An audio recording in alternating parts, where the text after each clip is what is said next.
Okay, I hope you were listening to me, so I won't start from over again. But I was just saying that Jonathan, after his PhD, he moved to the National Institute for Standards and Technology in the US, where he was working as a postdoc in Dave Wineland's group, where he developed very important advances in experimental quantum computing with trapped ions.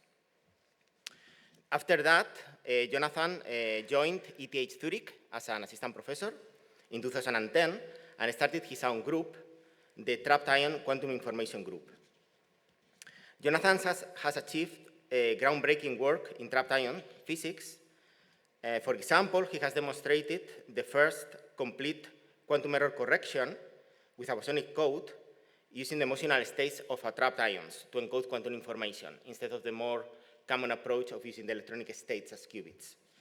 Another of his contributions is that he has demonstrated that you can use dissipation to stabilize entangled states, which is something that challenges our intuition that dissipation should be bad for entanglement. In his experiments, he has used this dissipation to create entanglement and quantum coherence instead. Another very important contribution is that he has developed new approaches for addressing what is currently the major challenge in experimental quantum computing, that is building large-scale quantum computers. And he has developed a radically new concept for trapped ion physics that builds on microfabricated penning traps for addressing this challenge of scalability. Jonathan's work has been recognized by prestigious prizes like the 2019 Landauer Bennett Award of the American Physical Society, and also the ETH Zurich Latsis Prize. He's also a fellow of the American Physical Society since 2023. I would like to say that Jonathan's work is characterized by the search for creative solutions in quantum computing that often go beyond what is common trends in the field. I also would say that an outstanding aspect of his research is that he manages to do exciting physics and explore new quantum phenomena while at the same time advancing quantum computing technology. We are deeply grateful that he accepted our invitation for the plenary and the dialogue with Ignacio Cirac, and he spent a few days with us. So,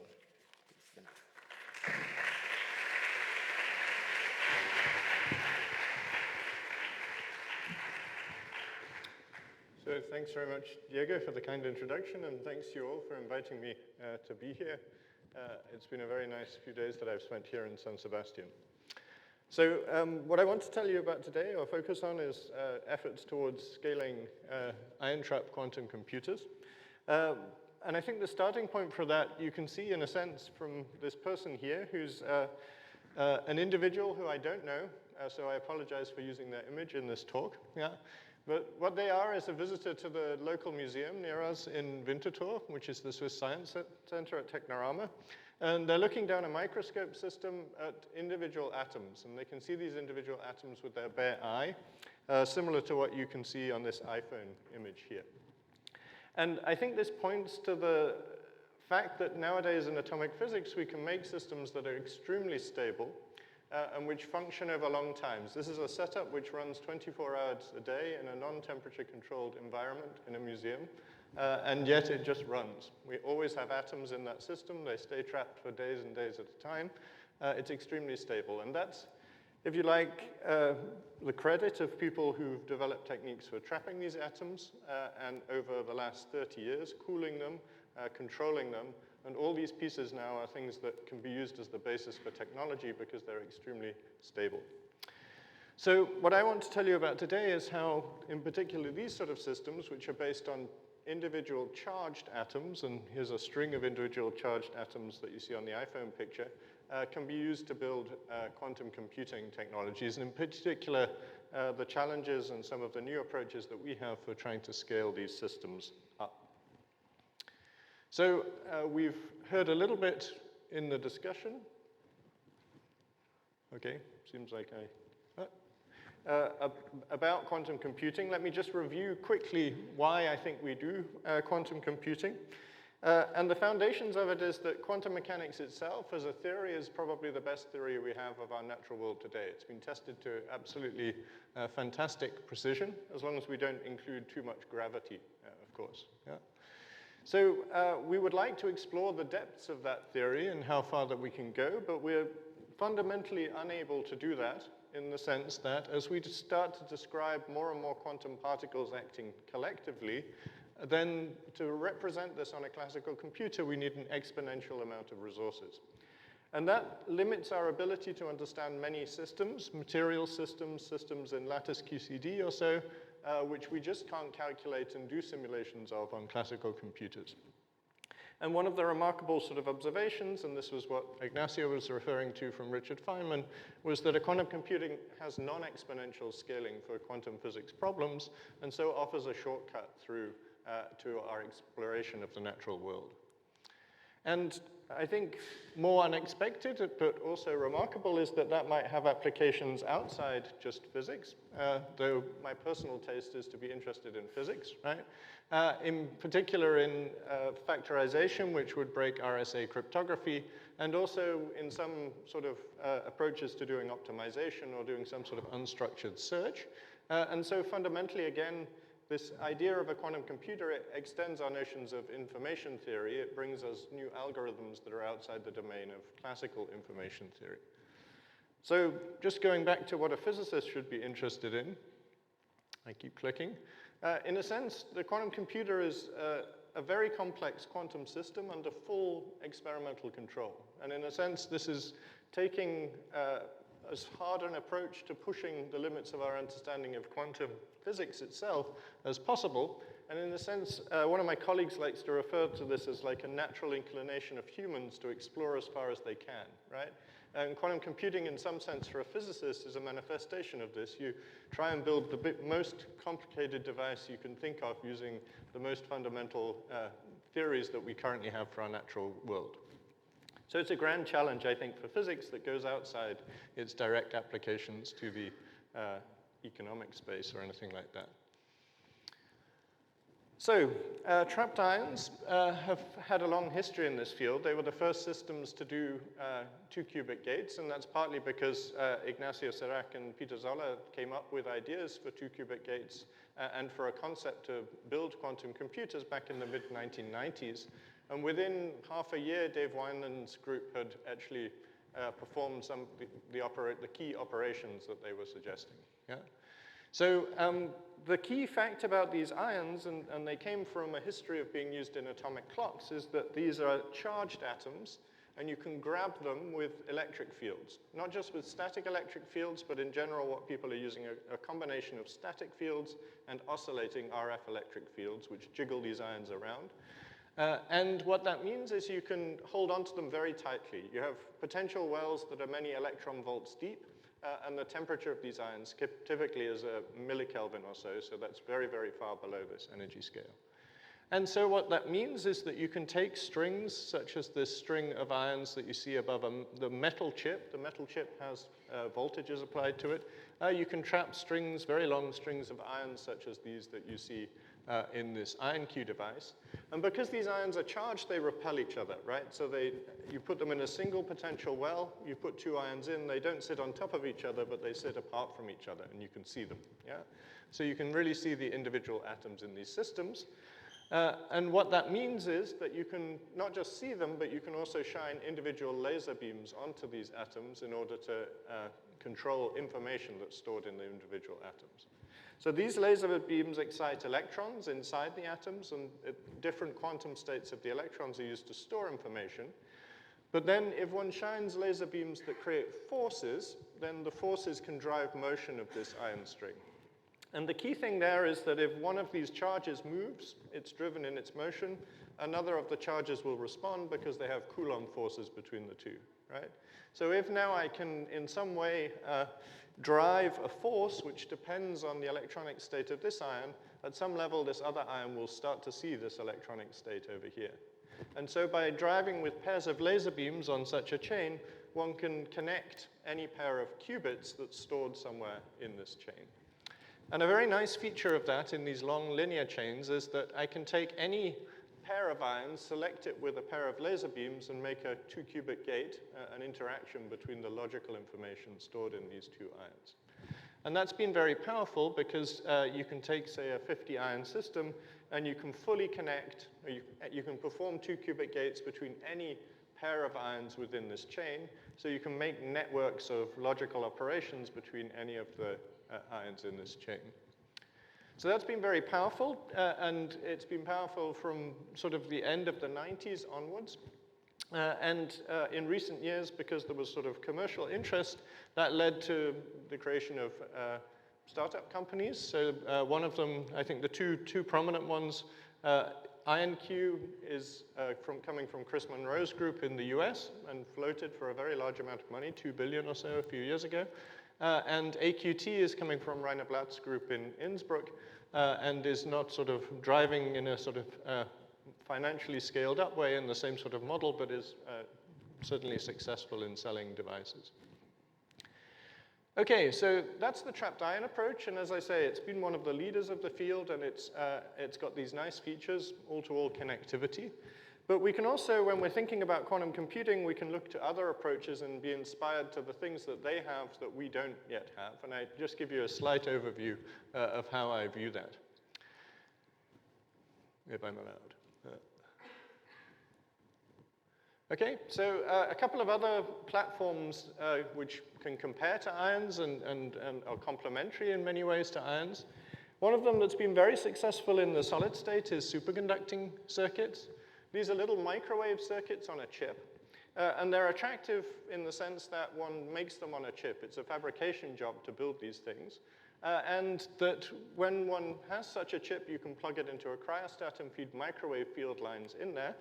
And because these qubits are sort of in-chip, you get a very strong coupling of any control to those qubits. So you can manipulate them very fast, faster than you can with the laser light that we use to control ions.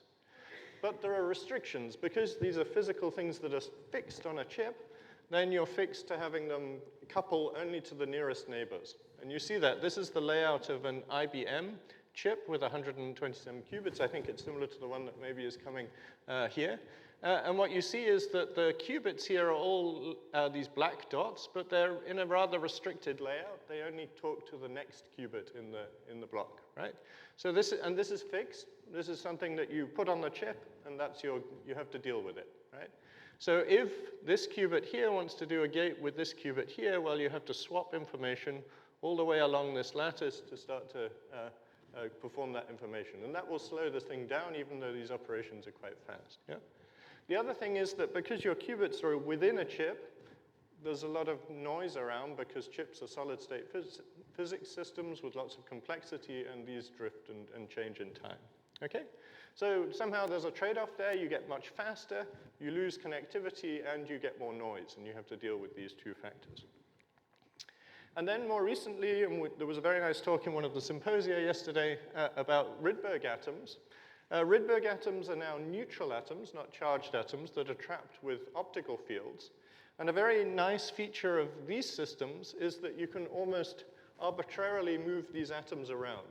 So these atoms actually only ever interact with each other two at a time. It's not a connected system like this chain of ions that I had. But there's a very flexible transport of these atoms, so one can bring an array of atoms from here close to an array of atoms over here, do gates, bring them apart, recycle the system.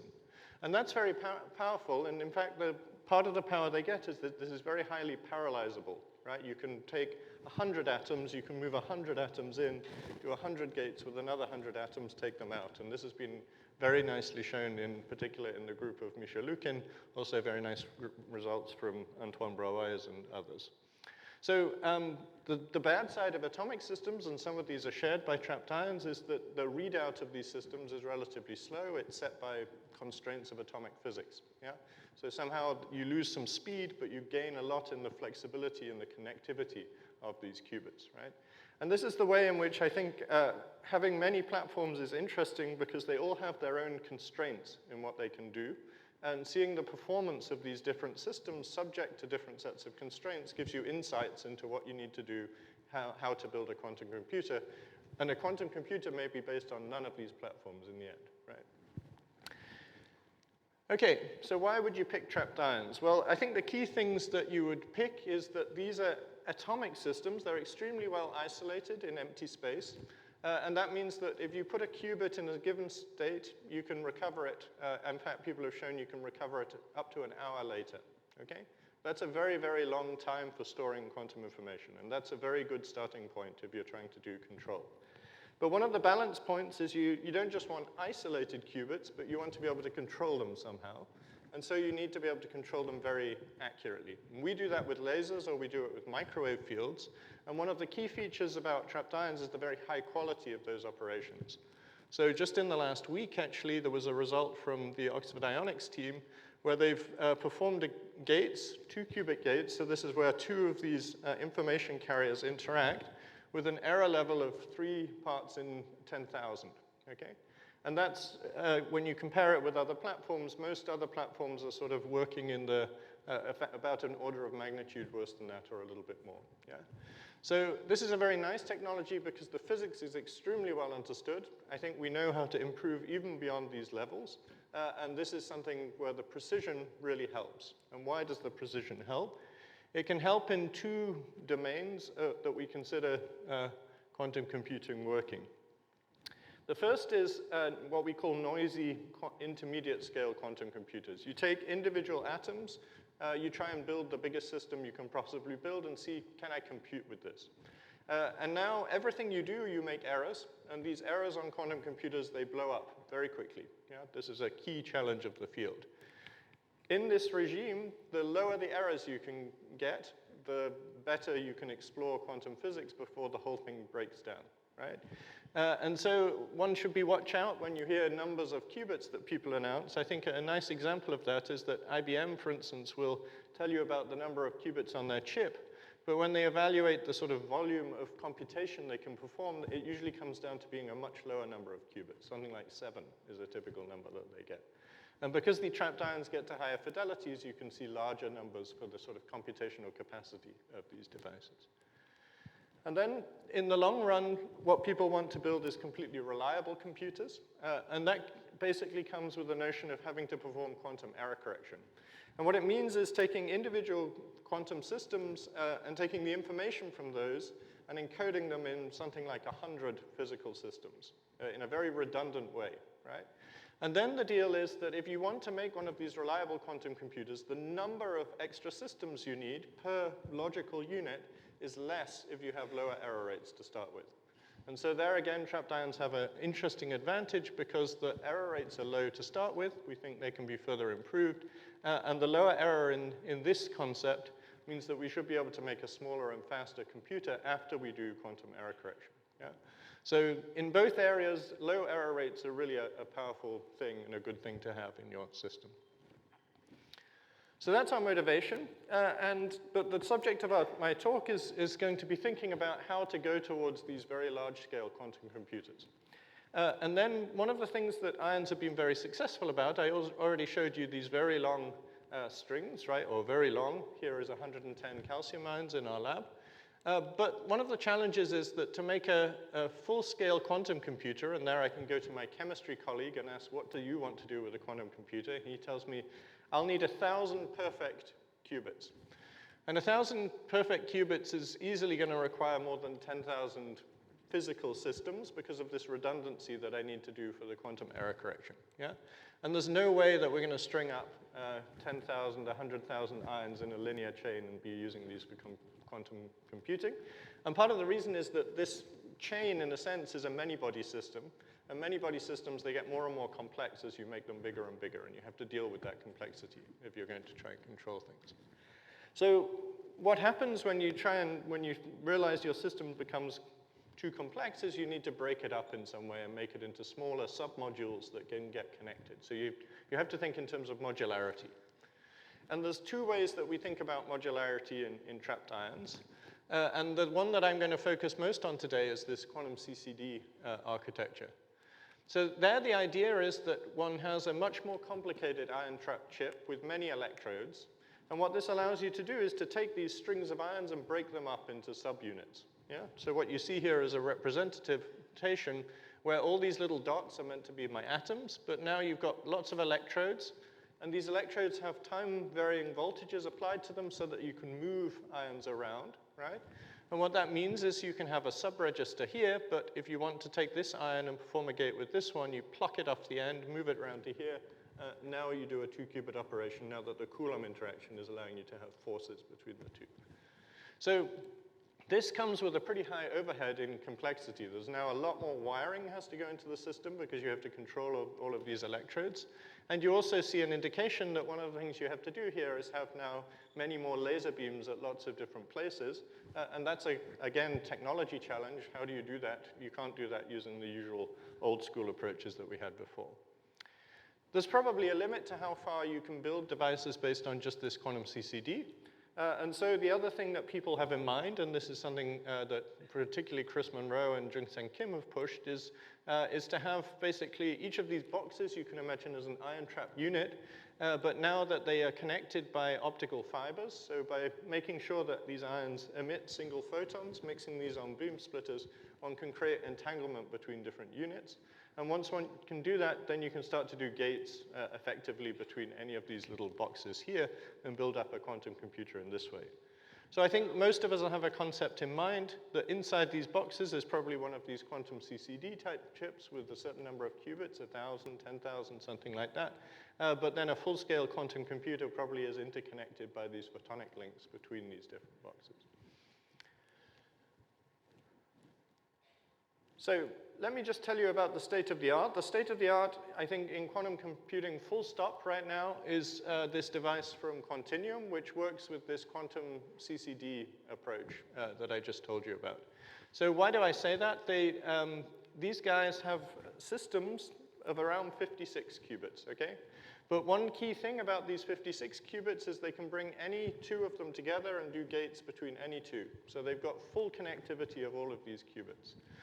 And the other thing that they would announce, and you see here that these numbers are not as good as what I just showed you, is that for any 2 qubits that they pick, they can do pretty high fidelity gates. These are very high quality, actually, in a big system, okay?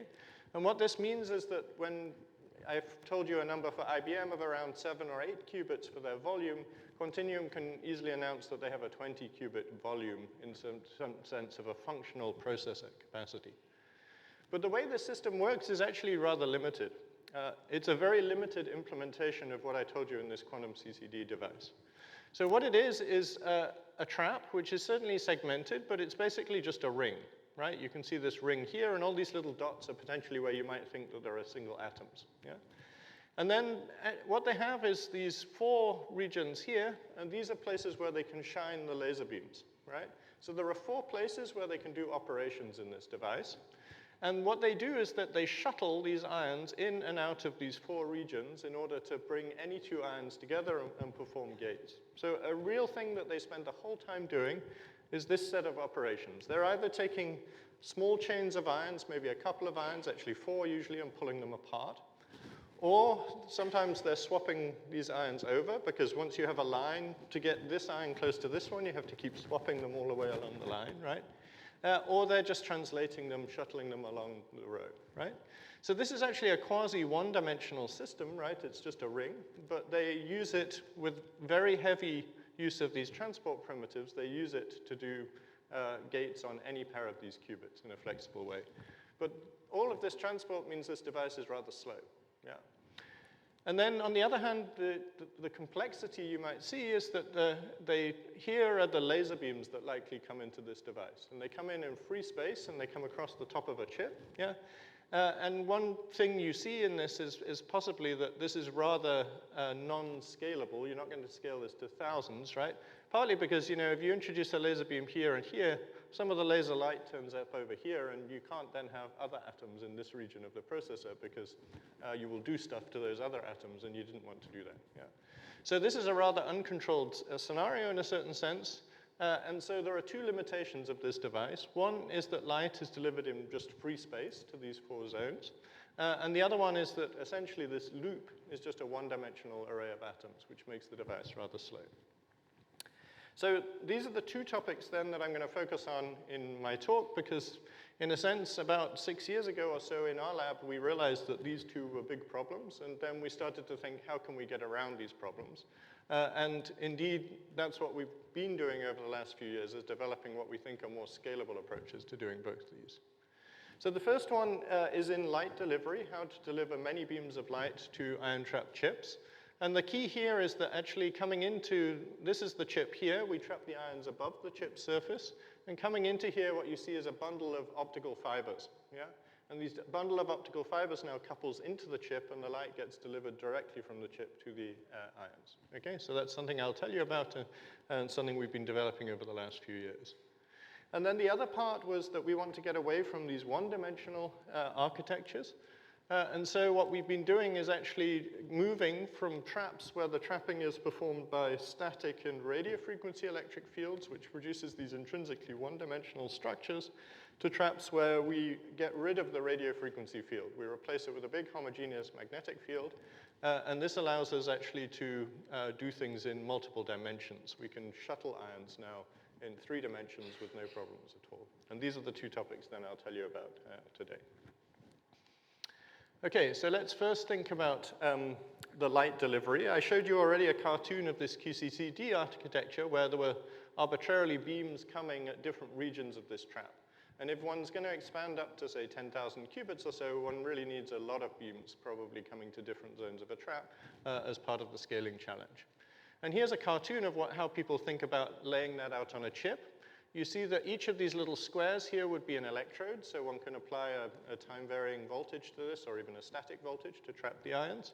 And then there are these little windows sitting here, here, here, and here, which allow light, which is integrated into the substrate of the chip, if you like, to be directed up and focused on atoms that are sitting above the surface.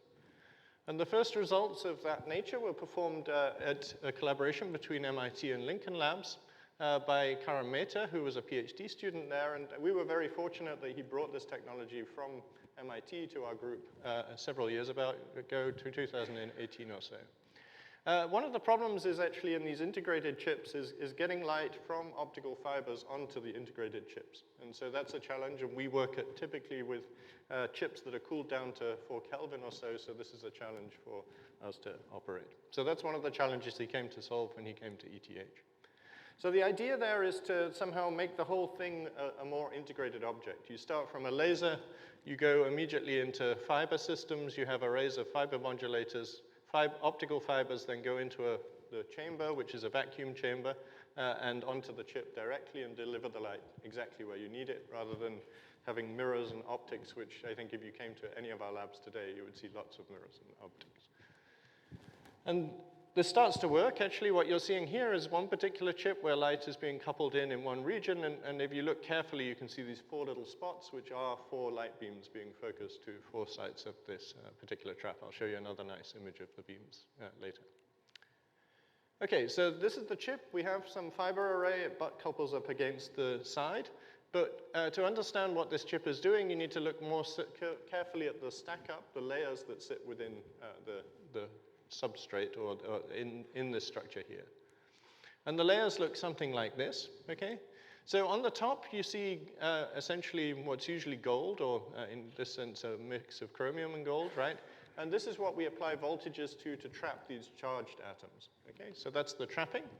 And what's unusual about this chip from an ion trapper's point of view is this layer down here. This is silicon nitride embedded in silicon dioxide. Silicon nitride has a refractive index of 2.2.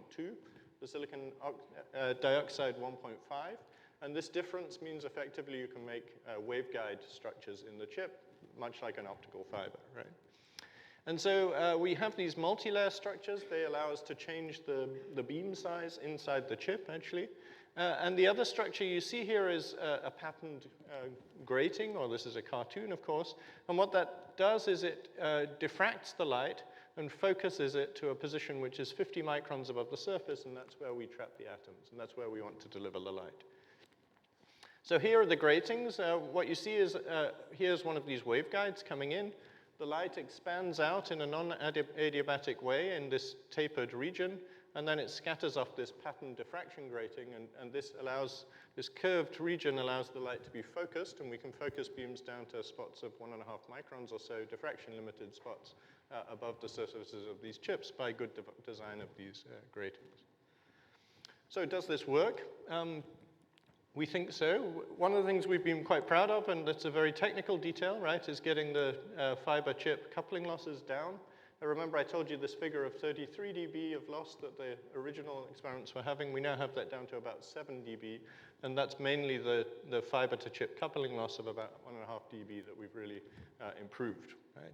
And what that means is we can deliver a lot more light to our ions than the people who previously tried to do this. Yeah? And that's an important thing because light, that's the speed of control is all about delivering light. So what does that mean? The 2-qubit gates we do are something called a Malmo-Sorensen gate, which I won't go into all the details here. I just point out that the different traces here are about different collective spin states of 2 ions, okay? So the blue trace here is my probability for measuring both ions to be in the spin down state. And the black trace here is the probability to measure both ions together to be in the spin up state. And what you see is at this point here, around 65 microseconds in, you see that there's a 50% probability to be either 2 spins up or 2 spins down. And in fact, this is an entangled state, yeah? And this is indicating that this is the time around which I get a quantum gate. Okay, so what can one also tell about this particular trace here? You can see that the trace is pretty high contrast, right? And the high contrast means we're performing things with pretty high quality, right? The probability of success for these gates is pretty high. And to test that, we can do interference experiments on these entangled states. And again, we see that the contrast of these interference experiments is very good, which indicates that our fidelities are on the level of 99.3%. So that's about a factor of 20 versus the current state of the art that you see since last week, if you like. But actually, it's a very respectable number. This was in a completely new technology. We didn't know if it would work at all, and so it's kind of exciting that it worked actually very well. And part of the reason it works is because the stability of delivering light from the chip to the ion is much better than the stability of somebody trying to deliver a laser beam from outside a vacuum system onto the ion, right? It doesn't wiggle if it's all integrated into the same system. So that's, if you like, shows that we can start to do high-quality operations while integrated in these chips. On the other side, we've been able to now show that we can operate multi-zones by having beams in multiple zones, and that we can tune from having systems where in each zone we have light, at which point Rabi oscillations in both zones have the same oscillation frequency, and if we turn off one of these light fields, one of the important criteria is that really the thing looks like it's turned off, right? There can be crosstalk of light from one place to the other, but we see that here's the trace where there's nothing happening. That's in zone 1, if you like, and here's the trace where lots is happening. That's in zone 2. So what we see there is that we are able to very strongly individually control the different zones, and this is kind of the building blocks that we need to start scaling these systems up.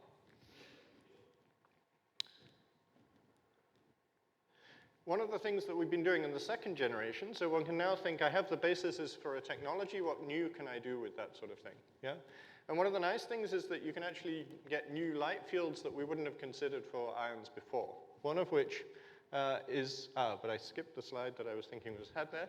So we can do things like create standing waves now, which are exactly positioned at the ion point, and that's been something very hard to achieve in free space. It's something now that becomes available to us with the integrated optics. So this is kind of a way, I think, in which there's a technology drive here for scaling, but the technology drive provides us new control tools, and this is something that allows us to do new physics. Yeah? So there's a tie-up here between the technology and the physics. So in the second generation of the chips, one of the things we've been doing is looking to scale this up, right? This is one of the new chips that's going in, and what you see is that at every one of these white points is now a point where we would have ions trapped, and these ions have all their light delivered now by integrated light. And one of the key things is that we've integrated now the ability to deliver also ultraviolet light versus what we were doing before was just visible light. So this should allow us to, in parallel, start to operate 20 of these traps, all wired optically and wired electrically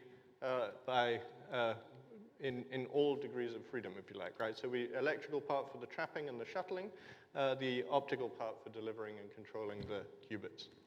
And this system really starts to work. This is actually a top image of a trap that was misfabricated, right? So that means you can see a lot of this structure. The newer ones don't have this sort of features, but nevertheless, it's nice to see that these things are coming from the foundry. And actually, we've been characterizing the laser beams from these traps. So the gold here is not a picture of the trap. That's a fake image. But all of these beams here are actually characterizations. These are the measurements that we've done of beams coming out of the chip. And you see now 20 zones that we could have deliver light to, and we start to see the scaling potential of this integrated optics technology. Okay, so one of the limitations of this device actually is that though there are 20 places we can trap the ions, the connectivity of this device is only linear. There are actually 4 parallel radio frequency traps, and each of them is independent. We can't move an ion from this one across to here. Yeah? And that's a challenge that just comes from the fact that we use radio frequency fields for confinement. They produce one-dimensional structures where the trapping is good. So, and that's something that's fairly typical. If you looked at ion trap experiments, you often see these linear chains. You don't see two-dimensional arrays of ions, right? This is something that's not occurring. And that limits the connectivity in certain senses. So we want to overcome that, and part of that is we want to overcome this intrinsic one-dimensional feature of this RF potential. And there are many problems which come from using radio frequencies, which we encounter on a day-to-day basis. And I was getting frustrated by this about 5 or 6 years ago. One of them is that you've got a radio frequency potential that's trapping ions in a certain position, and now you add static potentials, and you have to line these guys up to each other. They're both microscopic potentials. You have to put them exactly in the same place. And that's something we calibrate fairly regularly in our labs. Yeah? You don't want to be calibrating if you want to build a big system. You want to have it just work. There's another problem, which is when you do want to go into 2D with RF traps, you start to have to go to special regions where you have a two-dimensional structure. And here the two-dimensional structure is a cross, okay? And when you look at what happens as you transport ions through this cross, you see that the driving of the RF field is actually producing very large micron scale motion of the ion. They're getting jiggled around like crazy as they go through this cross region, yeah? And if you make any imperfections in that, then stuff starts to go wrong. So this is something to avoid. But also, if you want to do laser control, you need to be very far from a region where you're getting a lot of this driving. And so this creates a space constraint. Everything has to be far spread out on these chips, right? There's a size problem coming. And then more fundamentally, if you are driving a whole electronic chip with radio frequency fields, it gets hot, right? There's RF dissipation, and this will heat the chip up. And this is just one example from Sandia National Labs. So what we've discovered in talking to foundries, people who might want to make chips for us, is that if you're trying to drive these chips with tens of volts of RF at 20 megahertz or so, which is very typical for us, everything you think of must be compatible with this. And this is a real headache for any commercial foundry. CMOS works at 3 volts. It doesn't work at 10 volts. Yeah, so this is a problem when you try and get things fabricated. So we were looking to go away from this, and the key sort of change that we're making is to move towards using penning traps. Penning traps, I will describe the motivation. The motivation first is that here is the potential you can make with a static field. And due to Laplace's equation, if you just apply static fields, you always have to have, in one direction or more, an anti-confining potential. You're on the top of a hill in some direction or other. In the penning trap that I'm going to consider here, actually, you're on the top of the hill in 2 radial directions, and you're confining along the z direction, right? There's a harmonic oscillator potential along one, but you're actually on the top of a bowl in the radial directions. And then to save the whole situation, here's your potential hill, right? So the ion starts to roll down that potential hill. To save the situation, the penning trap uses a magnetic field, such that when you start to have velocity perpendicular to the magnetic field, you feel a Lorentz force and you start to process around the magnetic field, right? And so this is something that allows now 3-dimensional trapping of the particle with just static fields. A static magnetic field, which has to be quite high from a superconducting magnet, and a static electric field coming from the electric potential. And that's something that's kind of remarkable for atomic trapping. There's not so many atomic traps I know of where you just have static fields with no power dissipation, but you can trap atoms. Yeah, that's true of neutral atoms. That's also true of ions, right? And that's very good for scalability because there's no power dissipation. So it seems like a good starting point. Penning traps are not new. People have been using them for tens of years for precision spectroscopy and also for quantum simulation and control. There are these beautiful two-dimensional systems that, say, are in John Bollinger's group at NIST, where they've realized Ising models and things on 200 ions for quantum simulation. But a key difference to what we are planning to do is that here the electrodes are very large. They're 4 centimeters or so, so all the ions sit inside this inside the volume of these electrodes, right? And what that means is that this is a bulk system. It's a bit like my linear chain. It's a many-body system in a sense, right? So we want to go away from that approach, and one complexity in John's experiment, for instance, is that these systems rotate at 70 kilohertz or something like that, right? So it's hard to control things when everything's rotating at some rate. So we were trying to think, how can we get around these limitations and make a more scalable platform based on Penning traps? And the idea we came up with is inspired by things that people were already doing for RF traps, is to make now electrodes, and that's this gold surface, which are patterned and are microstructured, where each of the atoms should sit at its own null of the potential. So each atom has its own electric potential made by this microstructured trapping potential. And one can think about having arrays looking something like this.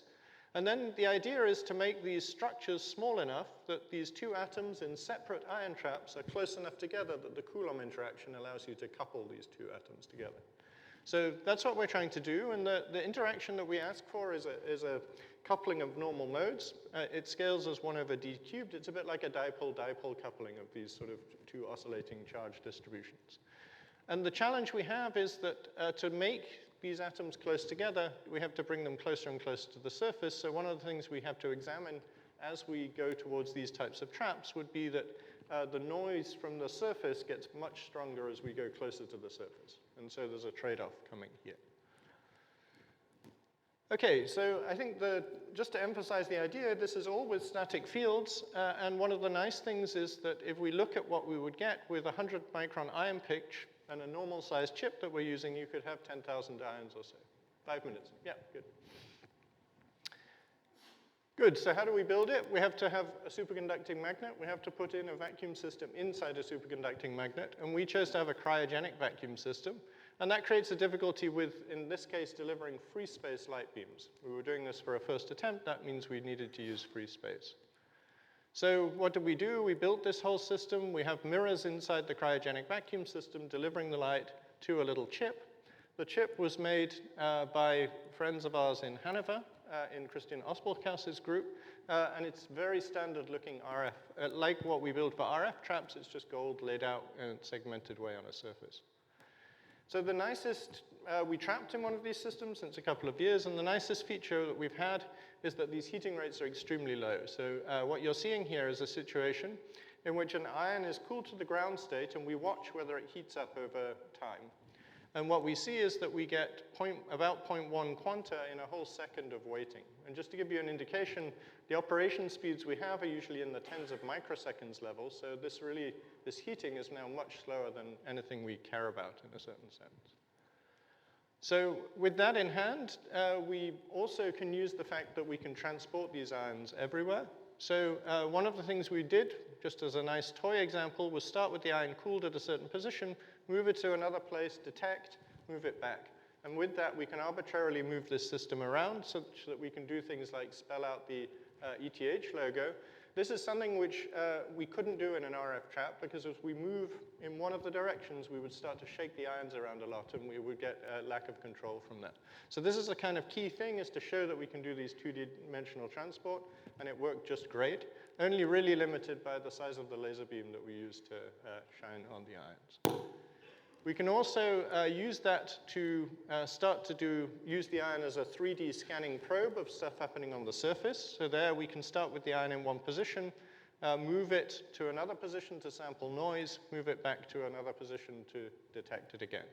And so we've been doing that. I won't talk in any detail to map out static electric fields, static magnetic fields, find out about the charge distributions due to weird stuff happening on our chip, and also learn more about the heating rates that we get. And this is probably the most in-depth investigation of this noise process that's happening on the chips that's been possible in trapped ions, just because we can do scanning in 3D rather than in one dimension, which was possible before. So I think that's a great tool, and it's something going forward, but key to this is really that we wanted to build quantum computers. And I think what we see now is that instead of having these quantum CCDs where we have to go through these junction regions that are specialist 2D regions, what we have in the Penning trap is at any point, we can move these ions in any direction that we like, right? And that's really, in terms of flexibility, that's huge in terms of connecting up these chips, right? And so one key thing is we can do this transport with no excitation of the ions, no motional excitation, and indeed, we see these traces are indicating that basically when we transport the ions, we don't get any heating, and so we're in a good position to do quantum gates. So with that, we can think towards combining these technologies. We can think towards starting with systems of integrated optics and now adding the Penning trap flexibility to that.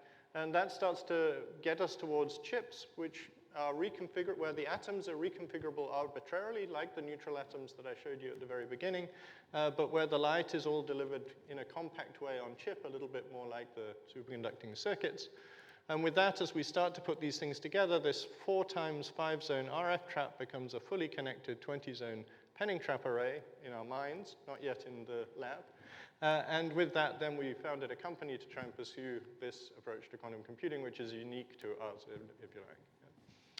So with that, then I come to an end. I'd like to thank people who worked on this. This is a combination of teams at our retreat, so both from a PSI lab, which we recently established, and from my own group at ETH Zurich. I'd like to thank in particular the people who worked on integrated optics. Karen is now at Cornell as a professor, and Chi and Maciek have gone on to other places as well. We've got a new team working on integrated optics who are also extremely talented and doing great things. And the Penning trap team, particularly Tobias and Shreyans, who have really established this approach in the last 5 years. And of course, our funders, particularly for the Penning trap, the ERC, for the integrated optics, mainly the funding came from actually ETH Zurich. So with that, then I thank you for listening and look forward to any questions that you might have.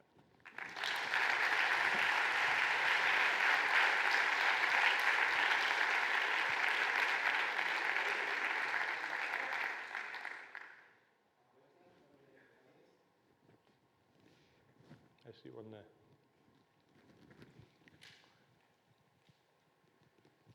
Hi, thanks, Jonathan.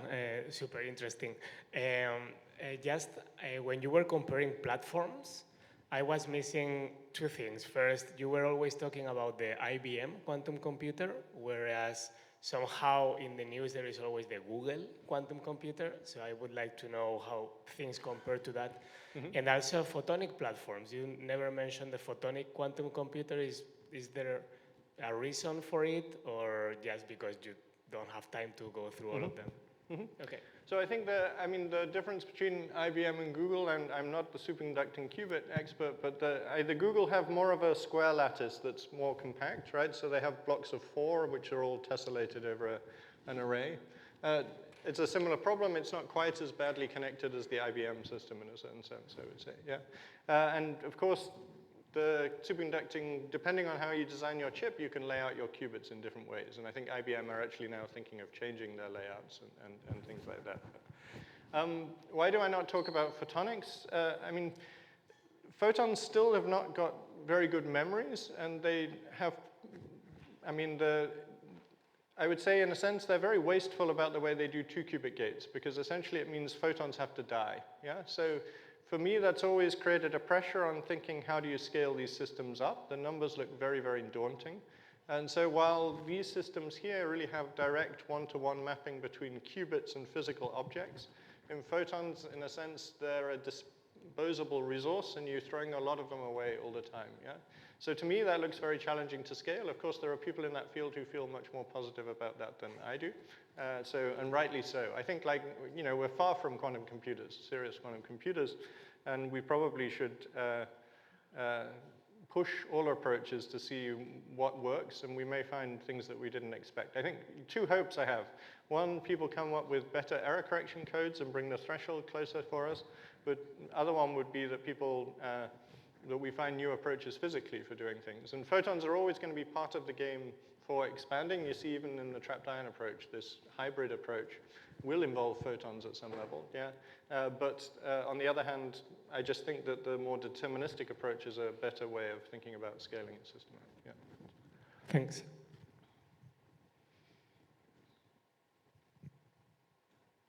At the back, there's a question.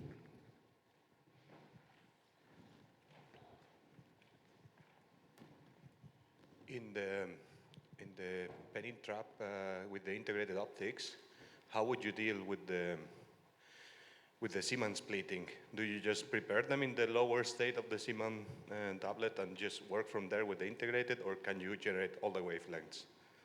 Yeah, actually, one thing that's, okay, so we use, the Zeeman splitting is large. It's, in our case, 100 or 80 gigahertz at the moment, yeah.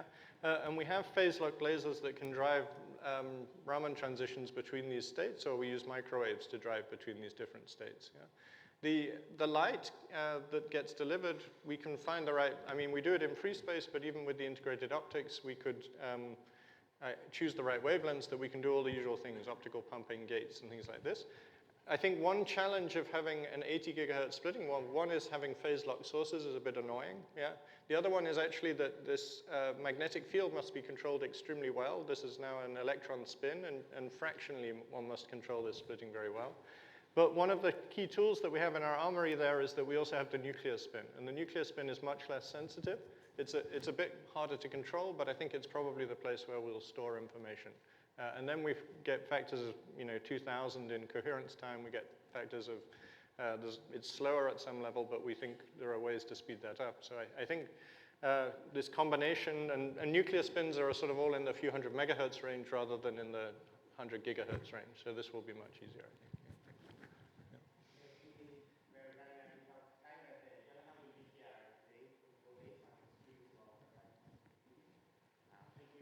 Thank you. Yeah.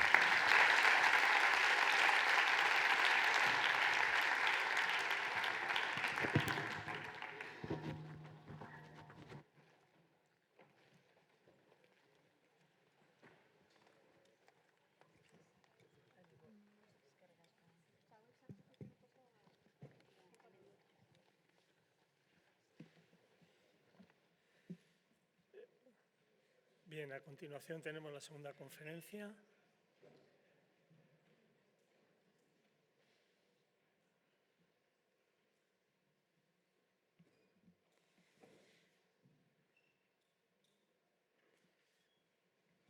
Bueno, tengo realmente el placer de presentar a Jorge Mira Pérez.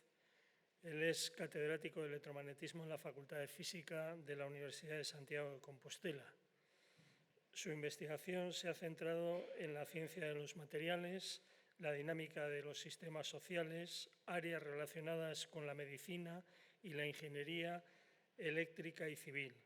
Fue director del Departamento de Física Aplicada de la Universidad de Santiago de Compostela, asesor del Ministerio de Ciencia Español para la creación del Laboratorio Ibérico Internacional de Nanotecnología, miembro del Comité Experto del Gobierno gallego sobre COVID-19 y miembro de la Comisión de Expertos del Gobierno de España para la reforma de la hora oficial.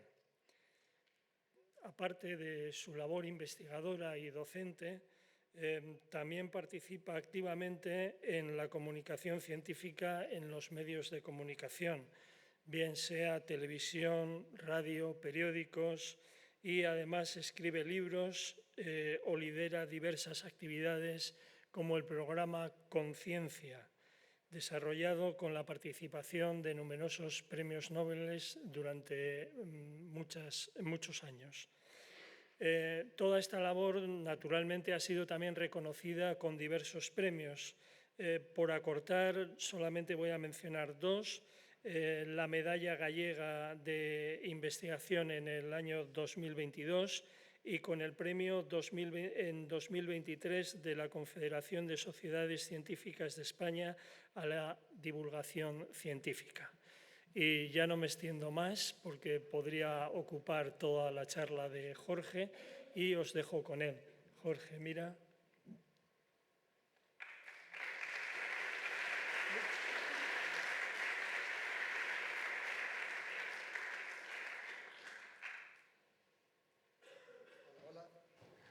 Muchas gracias, presidente del comité organizador. Estaba buscando el micrófono porque no sabía dónde estaba y no veía a la persona que lo estaba instalando.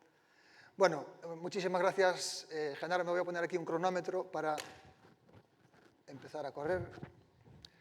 Bueno, como ha dicho Genaro, tengo una parte de mi vida que se dedica a la divulgación, esta cosita que te dicen que es buena para culturizar a la sociedad, pero les voy a contar un viaje personal en el cual he ido descubriendo que cada vez necesitamos más divulgación para otras cosas y cosas nuevas. Como ha dicho el presidente, digamos, dirijo y he creado esta acción hace ya casi 20 años, con la cual traigo premios Nobel a Galicia para hacer diferentes cosas. Por cierto, hago una cuña publicitaria porque el 40 y pico % de la asistencia a este congreso es del Jefes.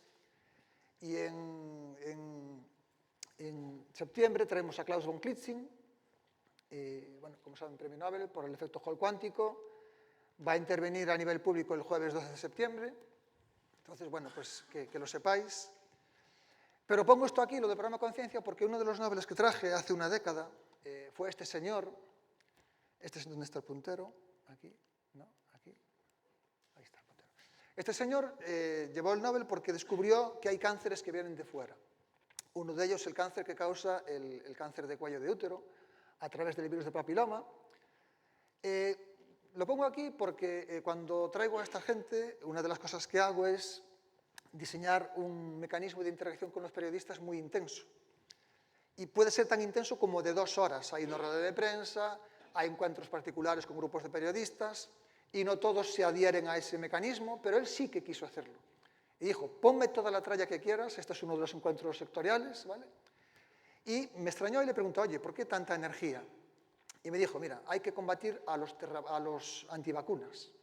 Y yo le comenté, hombre, bueno, antivacunas hay, pero son 4 pirados que más o menos están aislados y no es que sea algo muy peligroso. Y me dijo él, tranquilo, que ya verás cómo eso va a cambiar en los próximos años. Y fijaos, pocos años después, ya fijaos cómo es la tasa de rechazo a la vacuna del papiloma.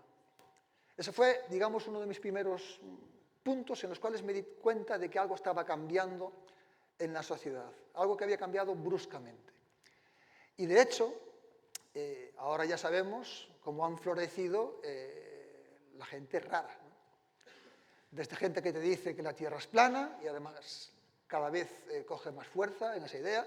Aquí tenemos un físico ilustre, el hermano de Jeremy Corbyn, el anterior jefe del laborismo británico. Piers Corbyn es un negacionista del cambio climático, físico, pero además ha sido uno de los que ha dicho que esto de la COVID era una maniobra de Bill Gates y George Soros para controlar la humanidad. Por supuesto, todos sabemos ya lo que está pasando, ¿vale?, con el negacionismo del cambio climático, que ha cobrado especial fuerza, sobre todo después de la pandemia, ¿vale? En España, a ver si esto va. En España también tenemos nuestros casos, ¿eh? Y aquí ya les estoy poniendo un caso de una persona que no es ningún marginado, ¿no? Lo que puse antes era gente marginada. Esto no es un señor que es marginado. Juan Manuel de Prada escribe en el XL Semanal. El XL Semanal es el semanario, el suplemento dominical más leído de España, ¿vale?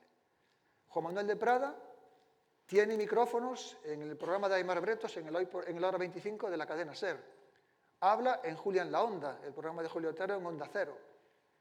Tiene un acceso a la sociedad que supera en órdenes de magnitud a todos los que estamos aquí. Y una de sus columnas, por ejemplo, y hay muchísimas, dice cosas así. Habla del premio Nobel a las terapias de ARN mensajero, ¿no? Caricó y Weizmann.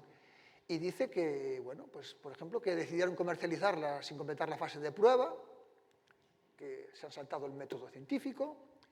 Y dice que las falsas religiones, la ciencia es una de ellas para él, necesita lavar a los altares a falsos santos y por eso, no contentas con saltarse el método empírico, le dan el premio del dinamitero premio Nobel, ¿no? Dice que los científicos somos taumaturgos. Yo no sabía lo que era la palabra, la busqué en el diccionario. Es la persona que realiza milagros o prodigios. Juan Manuel de Prada no está disparado ahora, ya estaba disparado de antes, ¿vale? Esta es una columna en el diario ABC donde decía que la ciencia, la investigación científica ya solo aspira a ofrecer nuevos finisterres de sobresalto y cuanto más peregrinas resulten y embacuadoras sus conclusiones, más probabilidades tendrán de cotizar en el mercado bursátil. Esto es una persona que no está marginada, esta es una persona integrada en la sociedad, aclamada y que forma parte de todo tipo de tertulias, ¿vale? Esto es lo que está pasando. Claro, evidentemente todo esto mezclado con la base del país. Por ejemplo, en España, el 28% de la gente pues cree que el Sol gira alrededor de la Tierra. Esta es la encuesta de la Fundación BBVA, la última, ¿vale? Y aquí hay ítems para todos los gustos, ¿vale? Porcentajes que son ya significativos. ¿Por qué ocurre esto? Bueno, pues todo el mundo sabe y todo el mundo ha oído que esto es debido al nuevo paradigma que tenemos de comunicarnos a través de redes sociales, ¿vale? Que crea este tipo de dinámica. Simplemente por poner una pequeña contribución, una de mis líneas de trabajo tiene que ver con el análisis de sistemas sociales y en concreto la dinámica de cambio de hablantes de dos lenguas cuando están compitiendo en el mismo espacio. Por ejemplo, Cataluña, Euskadi, Galicia, Bélgica. Y digamos que hemos desarrollado un mecanismo que nos permite cuantificar cómo es ese cambio. Hemos tenido diferentes contribuciones, no voy a entrar en esto. Pero lo que sí hemos hecho, por ejemplo, ha sido, por ejemplo, en Galicia, calcular cómo es la velocidad del cambio en diferentes regiones. Hemos partido Galicia en varias zonas. Galicia es un sitio muy particular, tiene la mitad de los núcleos de población de España, hay 5 órdenes de magnitud, además muy bien cubiertos de población en núcleos de población. Y, sorprendentemente, encontramos que en aquellos lugares donde hay más complejidad social, zonas muy urbanas, la tasa de cambio lingüístico es más lenta y en aquellas zonas rurales la tasa de cambio lingüística es más rápida. Es decir, la dinámica social es más rápida cuanto menos complejo es el sistema. Esto a lo que nos llevó a una serie de conclusiones, pero lo que aquí importa es que, en realidad, la complejidad acaba llevando a la formación de burbujas, de clústeres sociales. Si antes había un pirado perdido en la montaña luguesa que se quería pintar el pelo de rojo y raparse un ojo, pues acababa siendo reconvenido por sus vecinos. Pero hoy en día puede buscar sus redes y aliarse con otros y hacer una burbuja. Hay gente que ha estudiado las redes de Twitter de Podemos y de Vox y te muestra cómo la gente de Podemos y de Vox y de ciertas ideas políticas está casi como clusterizada y apantallada del resto del mundo, ¿vale? Entonces esto ocurre. Y claro, cuando esto ocurre, pasan estas cosas, ¿vale? Llevo 25 años haciendo televisión y radio y escribo en la prensa de modo intenso. Y a mí jamás me habían insultado de esta manera hasta hace un lustro. Me han incluso amenazado de muerte después de participar en un coloquio en La Sexta con gente que era negacionista del cambio climático. Esto no ocurría hace 10 años, no ocurría hace 15. Esto ocurre ahora. Y yo hablo con otros divulgadores y les pasa lo mismo, ¿vale? Claro, muchos de esos insultos, si se han fijado, tienen que ver con la cuestión de la hora. Y es de lo que voy a hablar, para poner un ejemplo de cómo ha cambiado este asunto. En el año 2018, Jean-Claude Juncker, presidente de la Comisión Europea, se lanzó al monte y dijo que había que eliminar el cambio estacional de hora, así en pocos meses, una auténtica animalada, que provocó que varios países creasen comisiones. El gobierno de España creó una, de la que tuve el honor de formar parte, y claro, es una cuestión que afecta mucho a los poderes públicos, porque la hora es un convenio social que tenemos las sociedades grandes para quedar en un momento dado para hacer las cosas.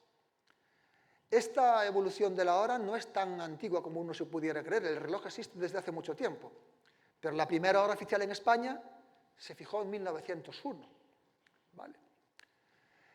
¿Qué ocurre? Que a la hora de pensar en cómo se ha ido articulando eso de la hora, tenemos que darnos cuenta de que hace 1000 años una persona de Donostia no tenía que ver nada con una persona de Cádiz o con una persona de Finisterre.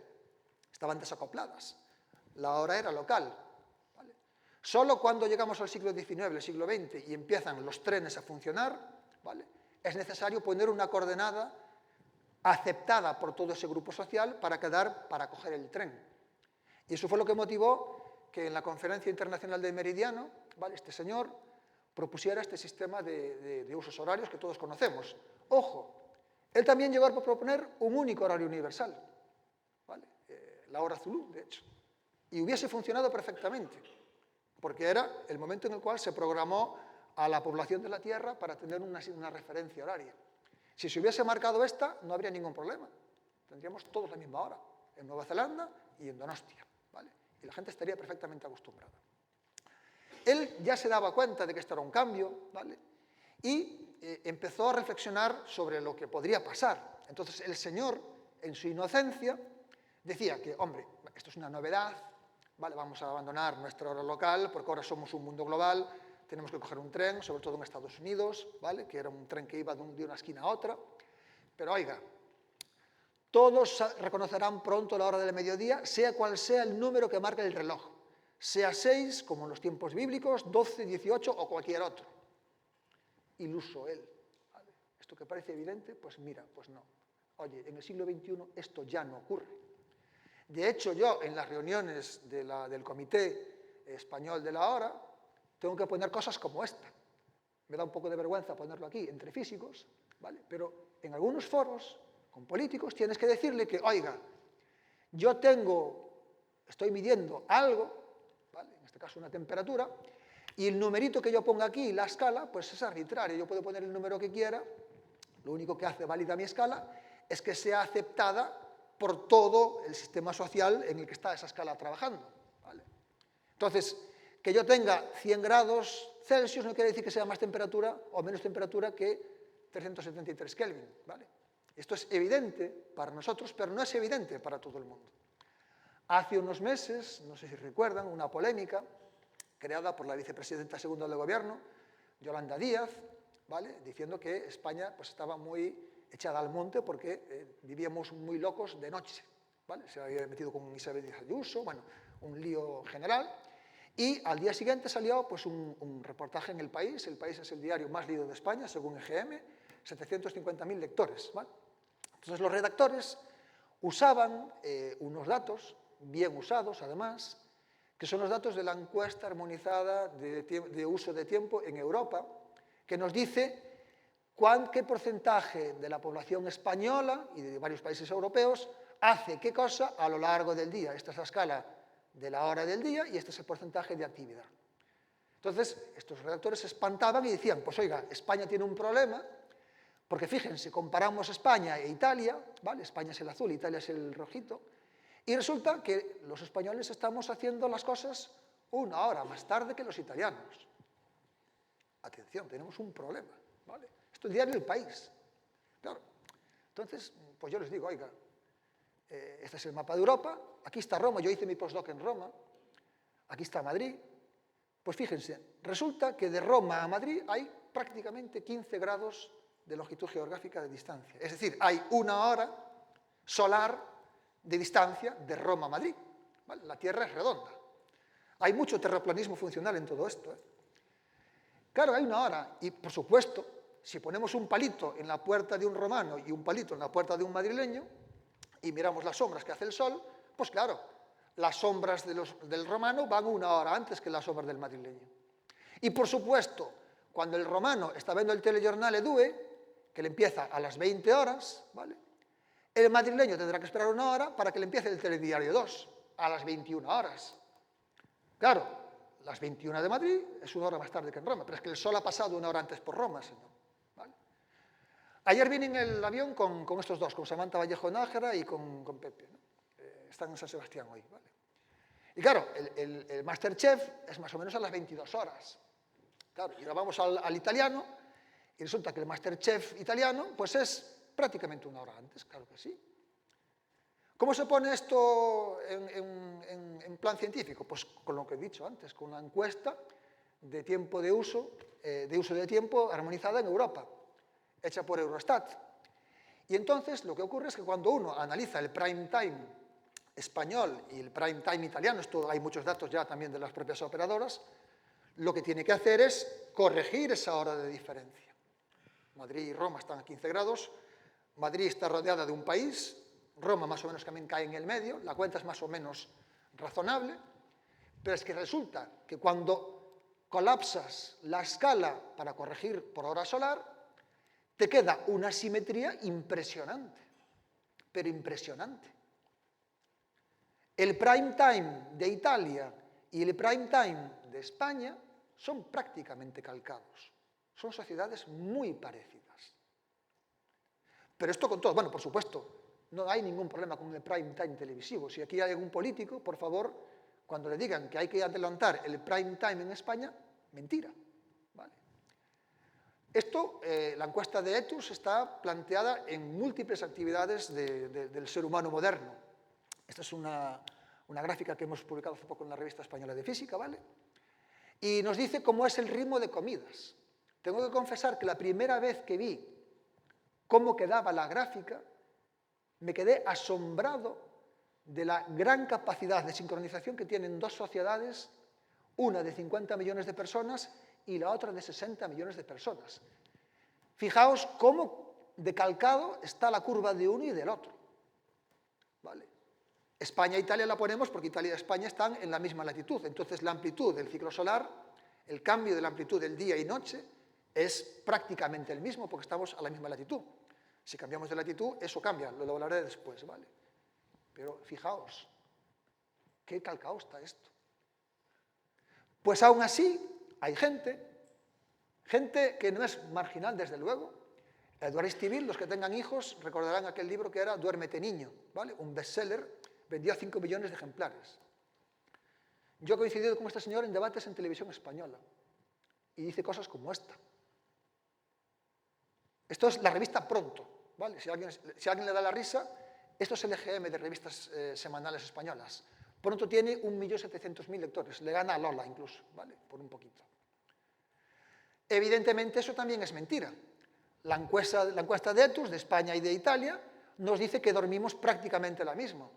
De hecho, bueno, por cierto, la encuesta de Ethos en España ha hecho 37.000 encuestas, la italiana 38.000, están realizadas a través de los institutos oficiales de estadística de los países, o sea, es una encuesta muy bien hecha, con un N muy grande y por lo tanto tiene poco margen de error. No dormimos una hora menos que los europeos.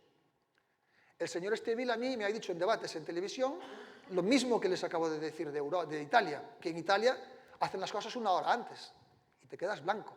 Después te cabreas, se lo explicas en directo y a partir de ese momento el señor ya ha dicho que no quiere volver a debatir conmigo en televisión. Claro. Volvemos a lo mismo.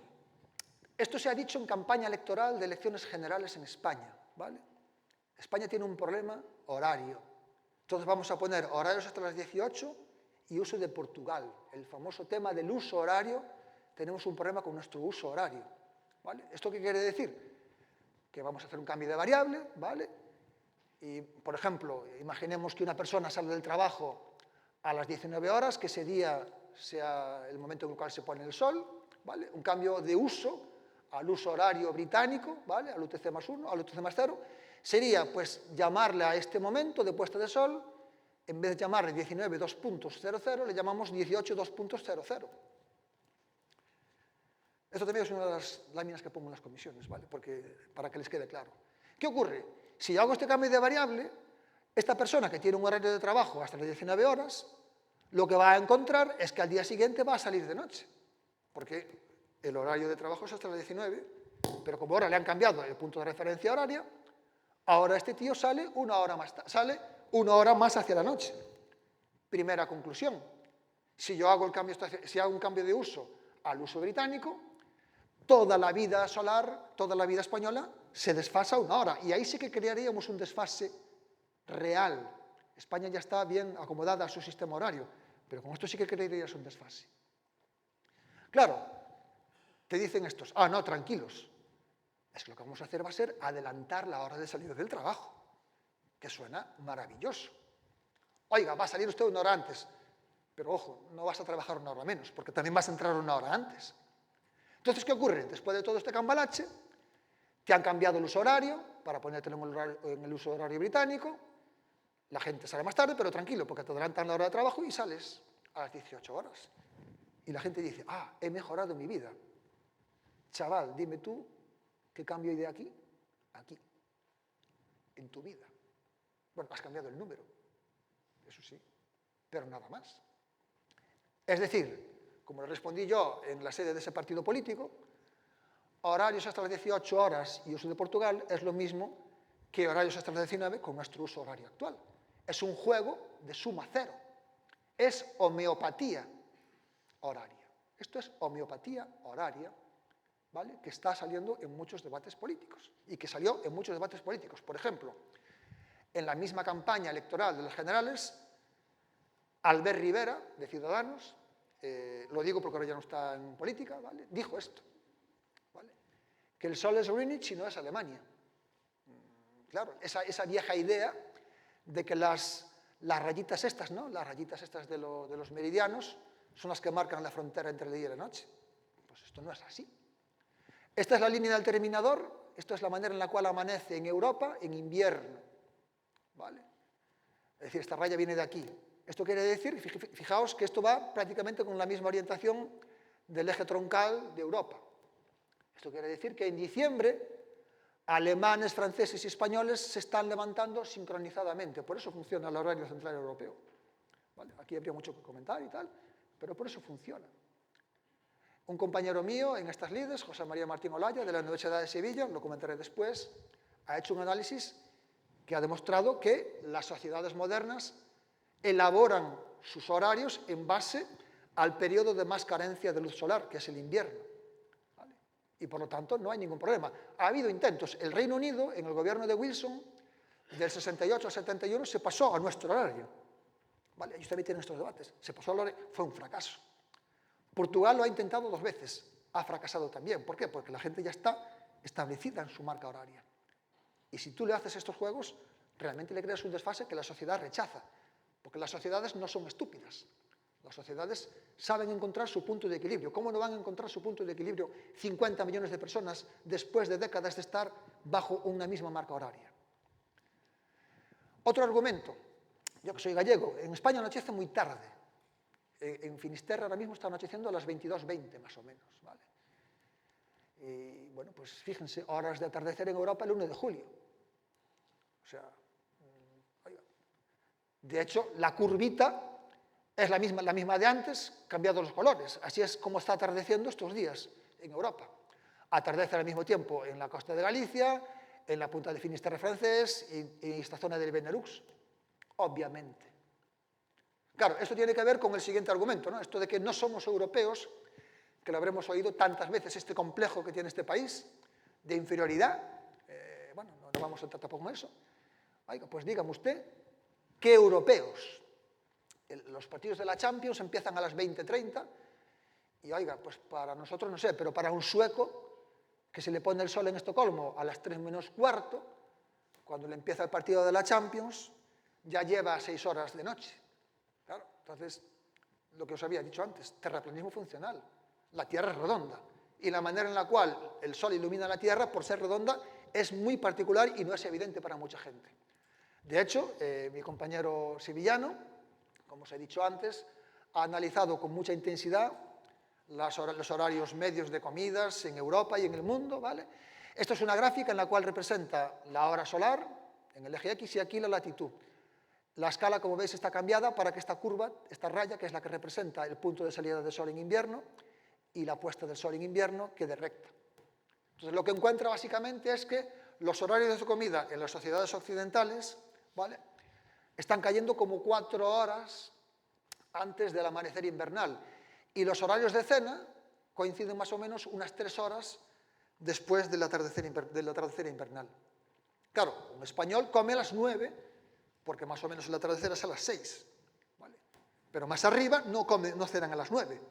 Cenarán a las 7 porque el sol se le pone a las 4. ¿Vale? Esto es evidente.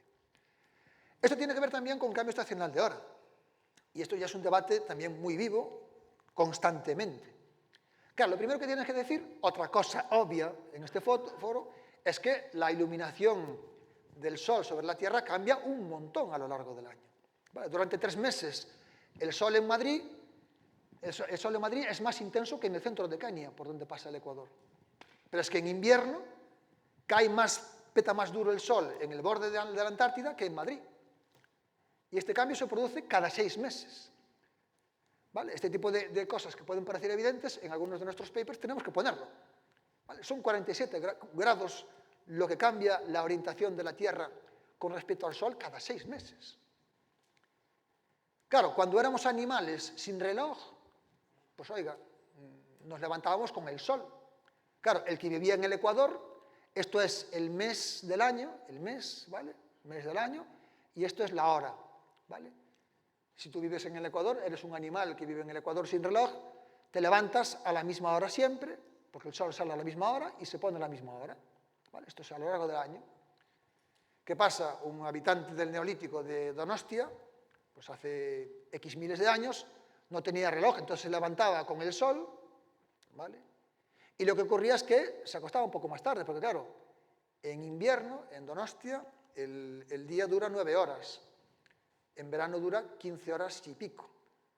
El punto de amanecer y el punto de atardecer cambian 3 horas y cuarto en Donostia cada 6 meses, ¿vale? ¿Qué ocurre? Desde el momento en el que la sociedad establece el reloj y coordina su vida con el reloj, que no es un proceso tan antiguo, ¿vale? Ya no se levanta con el sol, sino que se levanta con el reloj a piñón fijo. ¿Qué pasa? El reloj es un aparato mecánico, no reconoce las estaciones. Por lo tanto, tu reloj te va a ir desfasando poco a poco del punto de salida del sol y si no corriges el reloj, vas a tener un desfase de 3 horas y cuarto en 6 meses.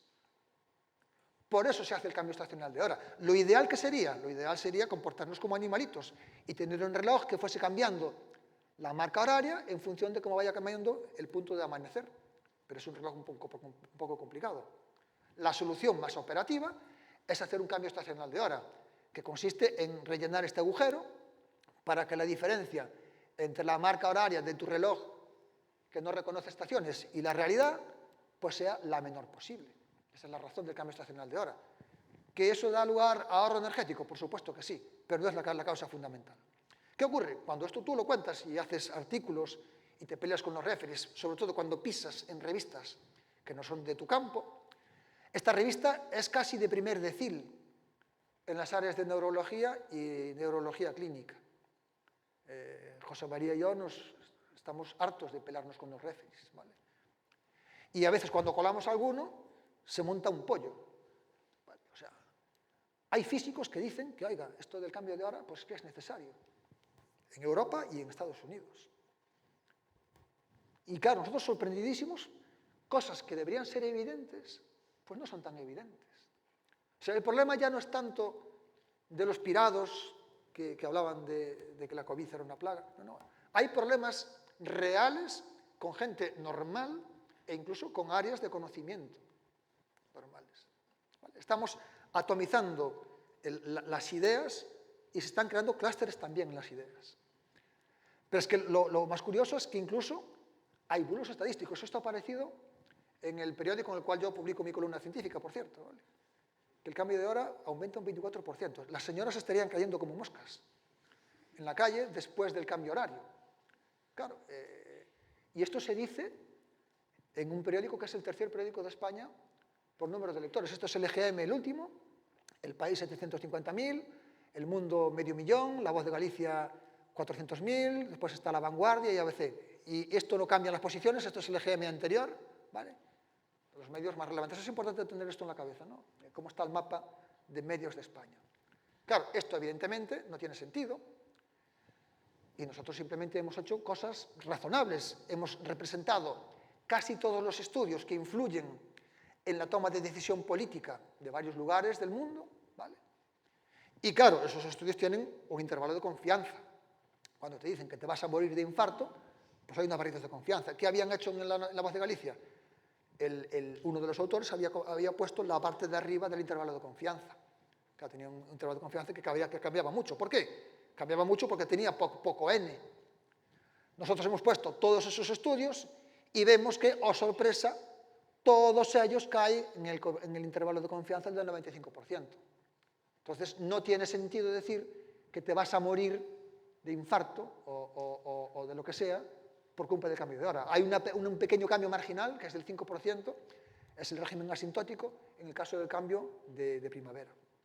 ¿Vale? Pero, desde luego, no es esto que te vayas a morir por culpa del cambio de hora. ¿Vale? Y pues aquí, a la postre, hay un tema esencial, ¿no? Y es algo que te preguntan los políticos. Cuando llegué a la comisión, la señora secretaria de Estado de Igualdad, eso diría para otra cosa porque está en la Secretaría de Estado de Igualdad, ¿vale? Diciéndome, oiga, hay que suprimir el cambio estacional de hora. Y Y yo le dije, ¿y con cuál nos quedamos, señora secretaria de Estado? ¿Con cuál nos quedamos? ¿Es racional mantener una misma marca horaria para un fenómeno que cambia tanto a nuestra latitud? Claro, en los países tropicales no se cambia la hora.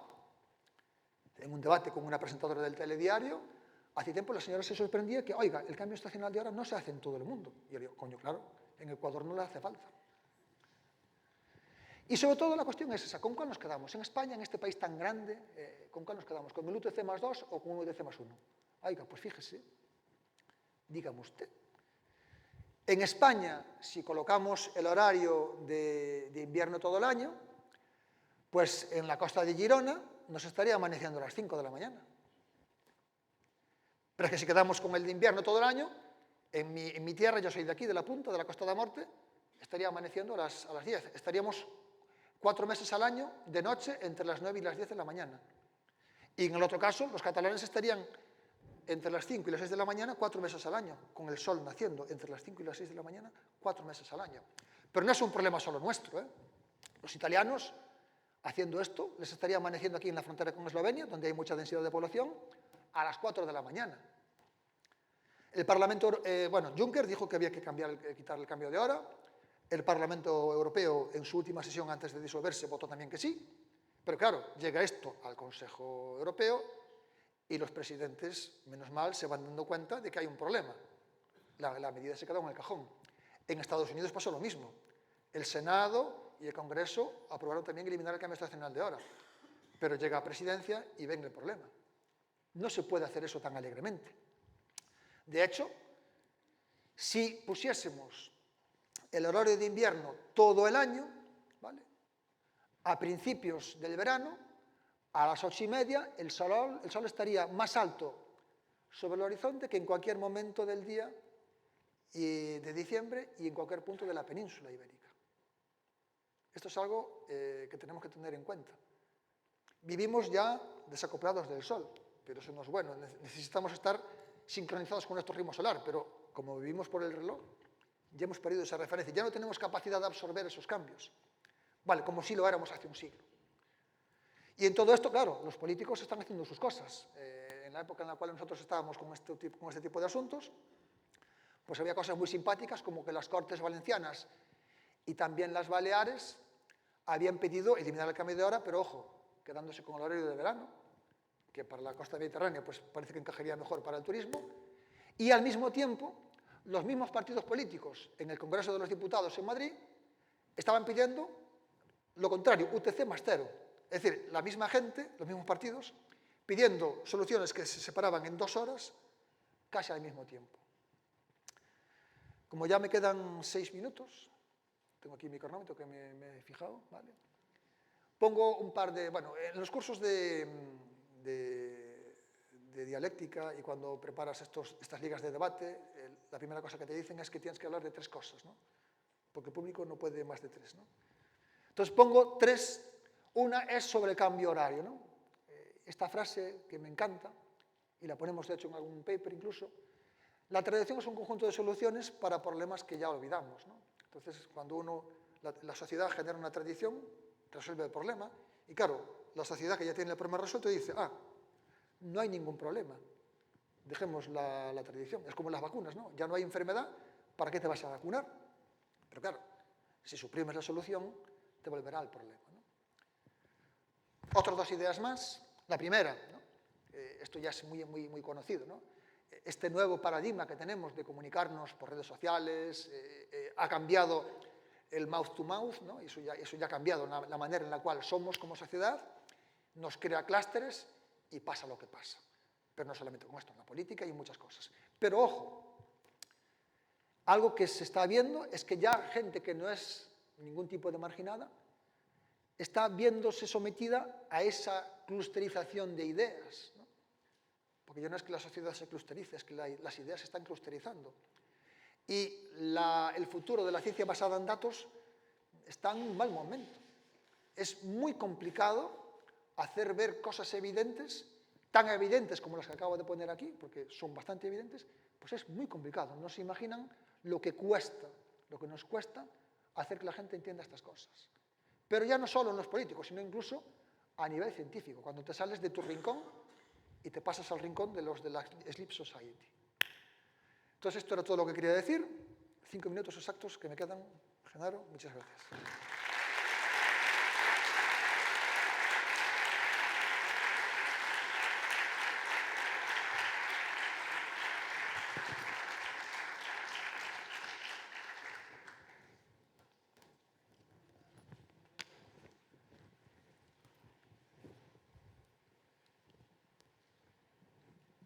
Es un tema extraño, lo sé.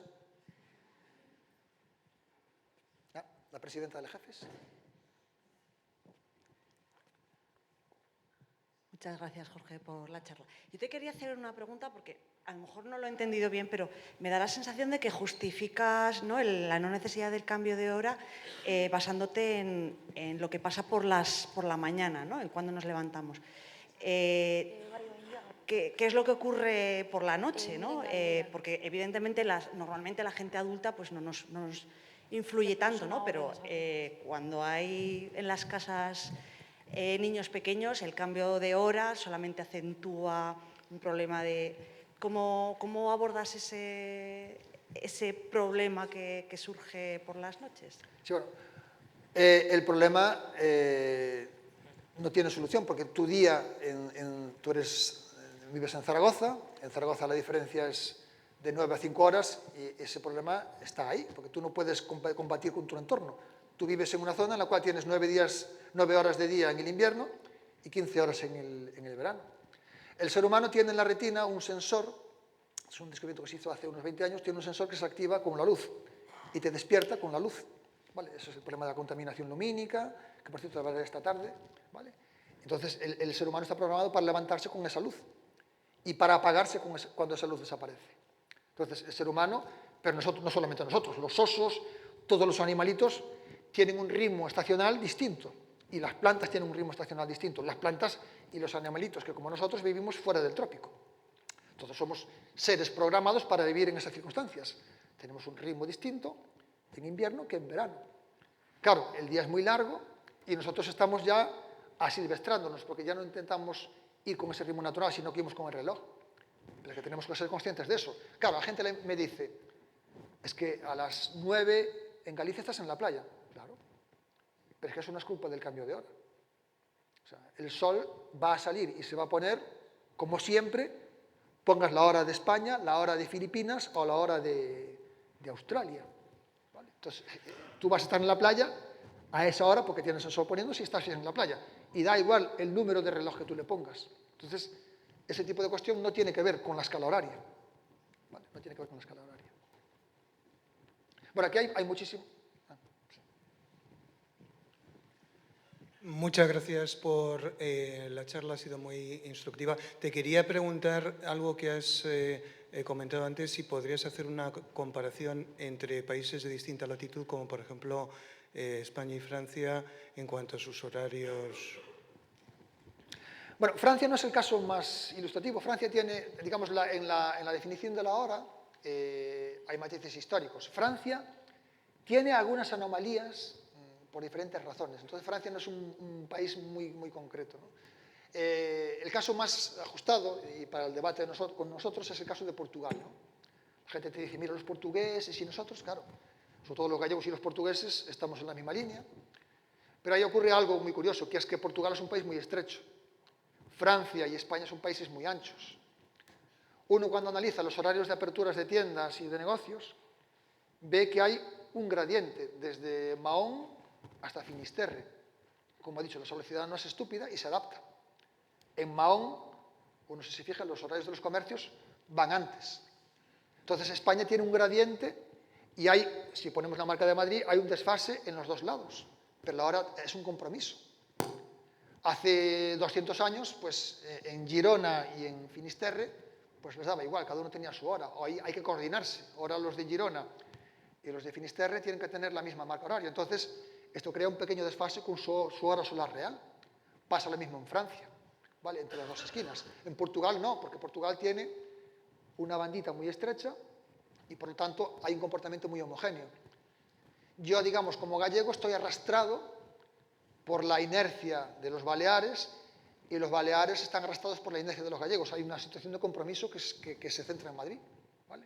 Entonces, estos son detalles que, lógicamente, son detalles de segundo orden, pero es una especie como de precio que tenemos que pagar los que estamos en las esquinas para estar regulados con el resto de la sociedad española, porque la hora es un mecanismo de coordinación. Yo debería tener, a lo mejor, una hora solar un poco distinta, pero, como he dicho, la sociedad es lista y los horarios de los comercios de los gallegos son distintos un poquito de los horarios de los comercios de los Baleares. Entonces, ese tipo de matices existen. En Portugal ese problema no existe porque es muy estrechito, entonces ahí es todo muy homogéneo. Es como, bueno, como un país muy pequeño, ¿no?, que no tiene ese problema.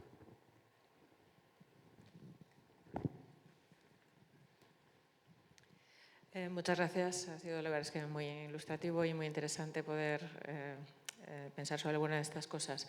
Yo creo que cuando os he hecho antes la intervención, quizá también se referían al hecho de que en las instituciones escolares también, el horario es análogo al de otros países. Por ejemplo, aquí los niños empiezan el colegio a la misma hora que en Italia, cuando a lo mejor en Italia se han ido a dormir una hora antes. También en la universidad, y quizá por las particularidades de nuestro país, en el que hay mucho horario intensivo. En los últimos años se ha ampliado el horario intensivo, lo cual significa que realmente se está empezando mucho antes. El personal, por ejemplo, de administración, técnicos y servicios de nuestras universidades empiezan a las 8 y probablemente, que es la misma hora a la que están empezando en Italia, por poner el ejemplo que comentabas. Entonces, algo hay, digamos, que quizá no tiene solución, como tú dices, y quería saber cuál era ese tema. Creo que igual no se ha tocado tanto. Bueno, lo que dices es correcto. En España hay una parte, bueno, los horarios de los comercios, como he dicho, pasa eso, pero evidentemente el horario del funcionario no, y ese es el precio que tenemos a pagar. El funcionario de Mahón se levanta o tiene la misma hora de trabajo que el funcionario de Galicia. Eso es así, pero eso es el precio que hay que pagar por estar así. De todos modos, lo que me decías de Italia, no, en Italia empiezan una hora antes. O sea, no sé exactamente los detalles. Los colegios a la misma hora, sí. Bueno, pero es la misma hora, porque de hecho, vuelvo a la curva esta, ¿no? La curva esta. De Berlín, quiero decir. La curva esta de los italianos, claro, encaja, o sea que no tenemos ningún tipo de problema. El problema es eso, ya digo, en un país como España, eso sí, el horario de los funcionarios sí, es el mismo para todo el país. Y el horario de la Champions es el mismo para todo el país.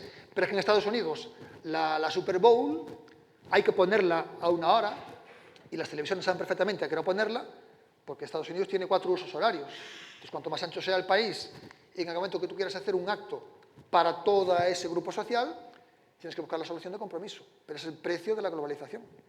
La alternativa sería, oiga, desacoplemos el horario, Girona tiene el suyo, Galicia tiene el suyo, oiga, pongamos cada uno la hora solar del local y ya está.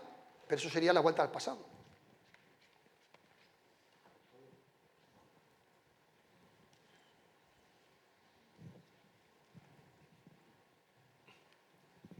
Gracias, Jorge, por esta charla. Ha sido, la verdad es que muy reveladora. A mí me ha interesado mucho la parte en la que explicabas cómo, en función de la complejidad de la sociedad, pues tu ejemplo eran los lenguajes, pero supongo que las ideas o las tendencias o las líneas de opinión científicas también eran igual. Y comparabas Vigo... ¿Con qué comparabas Vigo? Vigo con cualquier aldea, ¿no? Con cualquiera, sí, con el rural, no sé. Claro, entonces, Vigo pues, es una ciudad con muchas cuestas. Es normal que las interacciones entre las personas sean diferentes. Quizá en Zaragoza, que es más plana. Quiero decir con esto, ahí tiene que influir mucho no solamente la complejidad de la sociedad, sino la forma de interaccionar entre elementos. Quiero decir, no puede ser lo mismo cómo se propaga una lengua en Nueva York que en Copenhague, ¿no? Entonces, ¿cómo influye lo que podríamos llamar un parámetro que parametrice la idiosincrasia de la gente o la forma de ser? ¿Cómo influye esto en la transmisión, sobre todo, pues, por ejemplo, de bulos o de lenguas? Bueno, el parámetro que usamos para ese paper fue lo que nos llamamos urbanidad, índice de urbanidad, y simplemente tiene que ver con la población. Galicia, ya os dije antes, tiene la mitad de los núcleos de población de España, son de Galicia. En Galicia hay 30.000 entidades de población. Hay aldeas de 7 vecinos, y hay de 70, y hay de 700, y llegas a Vigo, que tiene 300.000. Por esto pasa igual en Vigo que en A Coruña es plana, ¿no? Entonces lo que hicimos simplemente fue dividir por número de población. Fue el parámetro objetivo que tuvimos, nada más. Entonces definimos el índice de urbanidad en función de eso. Y vemos cómo realmente el cambio de escala de número de población correlaciona con la velocidad de cambio lingüístico. Y eso fue lo único que nosotros hicimos, ¿vale? Un parámetro objetivo que es la población que hay concentrada en un sitio y la tasa de cambio. Y pusimos la gráfica. Bueno, el paper es mucho más complejo. Entonces, nosotros asumimos que la complejidad social está haciendo que esa clusterización que se crea es la que está haciendo que el proceso de cambio lingüístico sea más lento. Porque en principio pensábamos lo contrario. Pensábamos, la globalización tiende a la homogeneización, ¿no? Estamos globalizados, tendemos a hacernos homogéneos. Pero lo que encontramos es que no, que cuanto más te globalizas, por lo menos actualmente, dejas de ser homogéneo y te acabas clusterizando. Y es un poco la conclusión. No entramos en otros detalles, simplemente fue parámetro de urbanidad en base a la población. Bien, seguro que hay más preguntas, pero lo tenemos que dejar aquí. De todas maneras, Jorge va a estar aquí estos días y podéis hablar con él y preguntarle lo que queráis. Gracias por asistir.